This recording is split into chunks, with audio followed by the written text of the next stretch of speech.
வந்து உங்க எம்பி இதுல இதுல எம்பி எம்எல்ஏ ஆமா இருக்காங்க. அவங்க என்ன செஞ்சாங்க சொல்றீங்களா? சட்டமன்ற தொகுதி சங்கரங்கோயில், வாசவநல்லூர், தென்காசி பாராளுமன்ற தொகுதி எல்லாமே வந்து பட்டியலினத்தில் ஒதுக்கப்பட்ட சட்டமன்ற தொகுதிகள், பாராளுமன்ற தொகுதிகள். இதுவரைக்கும் வந்து சட்டமன்ற தொகுதிக்கோ பாராளுமன்ற தொகுதியில வென்ற அமைச்சரானவங்க, எம்பி ஆனவங்க, எம்எல்ஏ ஆனவங்க எதுவுமே வந்து எங்க சமுதாயத்துக்கு வந்து குறிப்பிட்டு செய்யவே இல்லை. இதுதான் வந்து நிதர்சன உண்மை.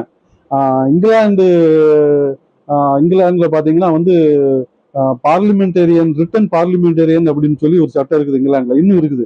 5 வருஷத்துக்கு அவன் சரியா வேலை செய்யட்டா அவங்க திருப்பி எடுத்துக்கலாம். அந்த சட்டம் இன்னும் இருக்குது. அந்த சட்டத்தை கூட முன்னிறுத்தணும் அப்படின்னு சொல்லி நாங்க கோரிக்கையா வைக்க போறோம்.